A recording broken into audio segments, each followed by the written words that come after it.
making spring cleaning more manageable, breaking the process into simpler steps with a strategy we call Spring Cleaning 10-1-1. Whether you have 10 minutes, 1 hour, 1 day to clean out those overlooked areas of your home, we're helping you make the most of your time. Today, the day-long deep clean to help tackle your closets.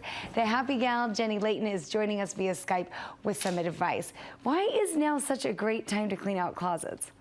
Well, you know how it is. There's such a big buildup over the winter, and we're so ready to pull out our summer clothing. It's the perfect time to organize the whole thing and be able to grab the clothes we want for the summer. And it's a little overwhelming. You open your closet, at least mine, and I've got shoes everywhere, sweaters everywhere. What's the first step? How do we get started?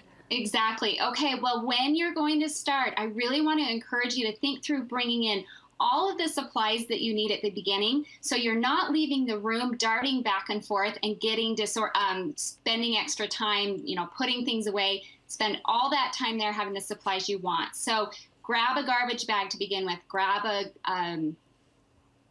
water bottle so you can hydrate. Grab a dust cloth. Grab a vacuum. And then these boxes that are on the screen right now, I love. These Banker's boxes are so amazing. They're just the right size for being able to sort things into. So if you have things that go into the other room, have a box ready to catch it. Have a box ready for things to throw away or to give away. And this helps you just kind of stay organized as you're going through your closet and not getting overwhelmed by all of those piles that are building up. That's such a good idea. So it's something that you can move around if needed, but you've got it separated into different piles.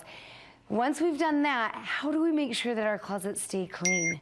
Well, one of the things is having some great containers to begin with.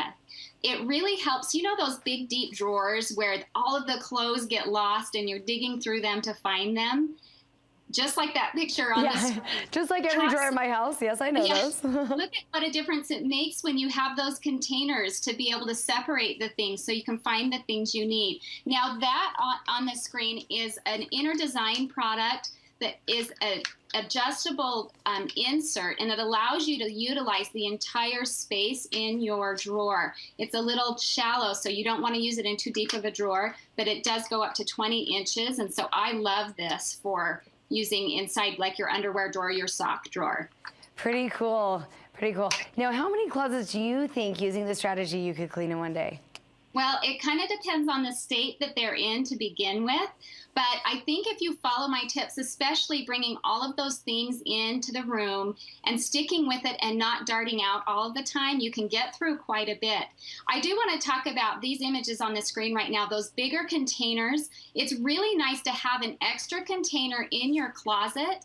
So as you are putting things on and deciding, I'm never going to wear that again, or as you're growing out of things or wearing things out, you have a bin to throw it into so that you don't have to sort through that down the road when it comes time to organize your closet again. Awesome. Thanks for these great tips, Jenny. You're welcome.